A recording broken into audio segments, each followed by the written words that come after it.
Hello everybody. आज के इस वीडियो में हम बात करने वाले हैं फर्स्ट लॉ ऑफ थर्मोडायनामिक्स के बारे में। तो फर्स्ट लॉ ऑफ थर्मोडायनामिक्स एक ऐसा लॉ है जो कि थर्मोडायनामिक्स चैप्टर में से एक बहुत ही इम्पोर्टेंट आता है ये। तो इसलिए आज के इस लेक्चर में वीडियो में हम फर्स्ट लॉ ऑफ थर्मोडायनामिक्स के बारे में बात करेंगे। तो देखिए दोस्तों, थर्मोडायनामिक्स या फिर फर्स्ट लॉ ऑफ थर्मोडायनामिक्स को जानने के लिए सबसे ज़रूरी कुछ बातें हैं, कुछ थ्योरी हैं जो कि इम्पोर्टेंट रहती है। किस तरह से ये first law of thermodynamics develop हुआ है, इसके पीछे डेरिवेशन क्या है, इसके पीछे की थ्योरी क्या है, ये सब कुछ जानने के लिए हमें कुछ थियोरेटिकल पार्ट जानना ज़रूरी है। तो फर्स्ट लॉ ऑफ थर्मोडायनामिक्स को जानने के लिए सबसे पहले हम उसके बारे में उसकी थोड़ी सी थ्योरी देखेंगे। तो देखिए, यहाँ पर जो भी कुछ नोट्स मैंने आपके लिए लिखी है, इस नोट्स में क्या क्या दिया है ये मैं आपको बताती हूँ। तो इस नोट्स में लिखा है कि यहाँ पर आपको एक ऐसा सिलेंडर कंसिडर करना है जिस तरह से मैंने आपको डायग्राम में दिखाया है। उस सिलेंडर को एक इस तरह का पिस्टन होना जरूरी है। तो ये पिस्टन का क्या काम करता है? ये पिस्टन एक एंड से ही लगा हुआ है, दूसरे एंड से ये जो सिलेंडर है ये बिल्कुल क्लोज है। तो ये जो पिस्टन है इसका काम क्या है? ये पिस्टन, इसको हम अंदर की तरफ भी खींच सकते हैं और बाहर की तरफ भी खींच सकते हैं। तो इस तरह से ये जो पिस्टन हमने यहाँ पर लगा हुआ है ये वर्क करेगा।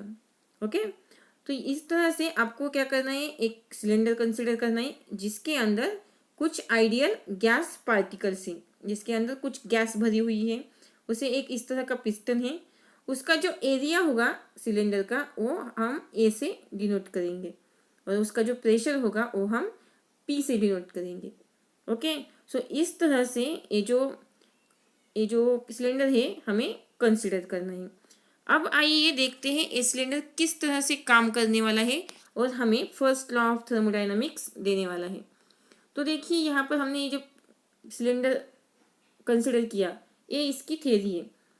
अब ये जो पिस्टन हमने उसके ऊपर लगाया है, उस पिस्टन को अब हम जब अंदर बाहर करेंगे, उसे जब हम अंदर बाहर करेंगे तो क्या होगा, उसके ऊपर कुछ फोर्स अप्लाई होगा।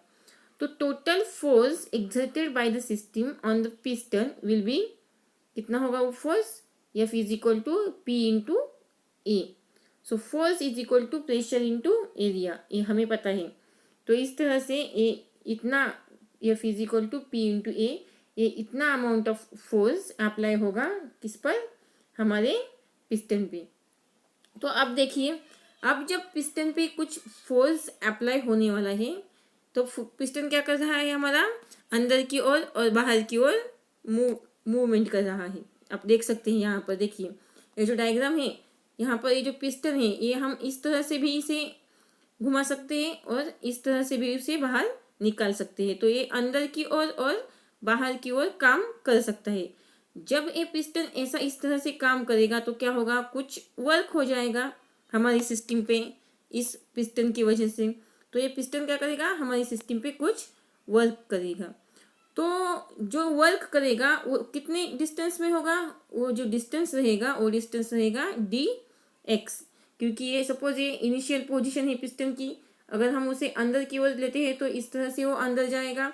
तो ये जो चेंज रहेगा, इतना इतना जो डिस्टेंस रहेगा, उस डिस्टेंस को हम कहेंगे D x. Okay, so if piston moves through an infinitesimal distance dx, then work done by this force will be, कितना होगा work done? dw is equal to p into dv। Okay, so इतना work done हमारे पास रहेगा। तो अब देखिए, हमारे पास हमारा जो पिस्टन था उसकी दो पोजीशंस हैं, आप देख सकते हैं यहाँ पर। देखिए इस पिस्टन में यहाँ पर इसकी ये पहली पोजीशन है और ये दूसरी पोजीशन है। अब अगर पोजीशन दो होगी तो जाहिर सी बात है आपके पास वेलोसिटी भी कितनी होगी, सॉरी वॉल्यूम भी कितनी होगी? V I, okay, into V F. Okay, so इस तरह से आपके पास क्या रहेगी? वॉल्यूम रहेगी। तो यहाँ पर देखिए, इनिशियल वॉल्यूम जो रहेगी, इनिशियल वॉल्यूम कितनी होती है? इनिशियल वॉल्यूम को यहाँ पर वी आई से डिनोट किया गया है, वही फाइनल वॉल्यूम को वी एफ से डिनोट किया है। तो ये जो dv आएगा, dv यानी कि चेंज इन द वॉल्यूम, तो ये कितना आएगा? आपको पता है dv इज इक्वल टू कैसे आएगा? Initial volume minus final volume minus initial volume. Okay, so इस तरह से हम इसको डिराइव कर सकते हैं। So D V is equal to D F minus V F minus V I. तो इस तरह से यहाँ पर देखिए ये क्या आया है, हमारा टोटल वर्क आ जाएगा। तो अगर हमें टोटल वर्क निकालना है तो हम यहाँ इस तरह से निकालना पड़ेगा कि total work is equal to W is equal to P into V F minus V I, क्योंकि डी वी के जगह पर हमने V F minus V I रखा हुआ है। तो इस तरह से ये हमारा टोटल वर्क आएगा जो हमारे सिस्टम से हुआ है। अब देखिए यहाँ पर दो कुछ इम्पोर्टेंट पॉइंट्स हमें ध्यान रखने हैं। ये पॉइंट्स हमें इस तरह से ध्यान रखने हैं कि देखिए, अगर हमारे पास कुछ सिस्टम है, उस सिस्टम की कुछ इंटरनल एनर्जी हमारे पास है, okay, amount of heat Q is added to the system. Suppose हमने हमारे इस सिस्टम में कुछ हीट ऐड की, ओके, हम हीट ऐड किए जा रहे हैं सिस्टम में, और हमारी सिस्टम जो है कुछ वर्क ही नहीं कर रही, does not do any work during the process. हम सिर्फ क्या कर रहे हैं, कुछ हीट सिर्फ सिस्टम में ऐड कर रहे हैं और ये सिस्टम जो है कुछ वर्क ही नहीं कर रही। तो अब क्या होगा, जो इंटरनल एनर्जी होगी सिस्टम की वो क्या होगी बढ़ जाएगी। Okay, so internal energy of the system क्या होगी, बढ़ जाएगी। तो इस तरह से हमारे पास एक इक्वेशन आएगा, delta U is equal to Q. चलिए हम इसको नंबर 1 नाम देते हैं क्योंकि हमें इसका आगे जाके कुछ यूज होने वाला है। अब देखिए ये पहली कंडीशन थी। अब दूसरी कंडीशन की ओर बढ़ते हैं। दूसरी कंडीशन में क्या हो रहा है, देखो ये हम क्या कर रहे हैं, हमारी जो सिस्टम है वो काम कर रही है। सेकंड कंडीशन में बता रही हूँ, ध्यान दीजिएगा। सेकंड कंडीशन में ये क्या हो रहा है, हमारी सिस्टम वर्क तो कर रही है लेकिन हमारे सिस्टम में जो हीट है वो ऐड नहीं हो रही। देखिए आप यहाँ देख सकते हैं, मैंने लिखा है आपके लिए, when the system does some work to increase its volume and no heat is added to it.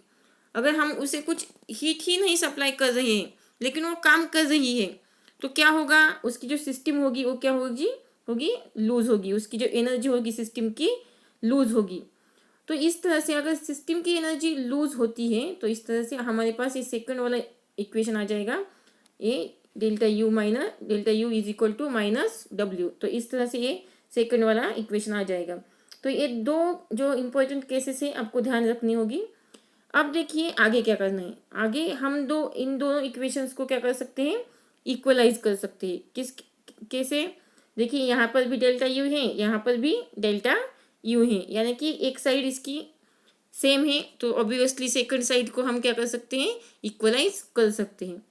तो अब देखिए अगर हम उन दोनों इक्वेशंस को इक्वलाइज करते हैं, उसका यूज़ करते हैं, तो हमारे पास क्या इक्वेशन आता है, इस तरह से हमारे पास एक इक्वेशन आएगा, delta U is equal to Q minus W. तो इस तरह से एक इक्वेशन आ जाएगा। और ये जो इक्वेशन है, इस इक्वेशन को हम कहते हैं फर्स्ट लॉ ऑफ थर्मोडायनामिक्स। तो ये जो इक्वेशन आपके पास दिख रहा है, delta U is equal to Q minus W, यानी कि delta U is equal to Q minus work, यानी हीट माइनस वर्क। तो ये आ जाएगा इक्वेशन आपके फर्स्ट लॉ ऑफ थर्मोडायनामिक्स का। डेल्टा यू का मतलब क्या होता है, आपकी internal energy. Change in internal energy is nothing but it is the difference between heat and the work. So इस तरह से ये आपका स्टेटमेंट है फर्स्ट लॉ ऑफ थर्मोडायनामिक्स का। आइए अब इस स्टेटमेंट को, इस मैथमेटिकल स्टेटमेंट को हम वर्डिंग में देखते हैं। तो देखिए आपने अभी देखा कि क्या इक्वेशन था आपके पास, delta U is equal to Q minus W, यानी कि internal energy is equal to Q minus work. इस तरह से आपके पास क्या था, ये इक्वेशन था। तो देखिए इस इक्वेशन को हम वर्डिंग में कैसे चेंज करेंगे, the change in internal energy, यानी कि डेल्टा यू, आप यहाँ पर देखिए, the change in internal energy of a system is the difference between heat, यानी कि क्यू, डिफरेंस बिटवीन यानी कि minus difference between heat supplied to the system and the work, यानी कि W, and the work done by the system on the surrounding. तो ये था first law of thermodynamics का स्टेटमेंट। सो इस तरह से ये आपका मैथमेटिकल स्टेटमेंट हुआ, आपने अभी देखा, और ये जो था आपका वर्ल्डिंग का स्टेटमेंट था, first law of thermodynamics. Okay, तो आज के लिए इस वीडियो में बस इतना ही। अगले वीडियो में हम और भी थर्मोडायनेमिक्स के चैप्टर से रिलेटेड बातें करेंगे। सो अभी के लिए थैंक यू।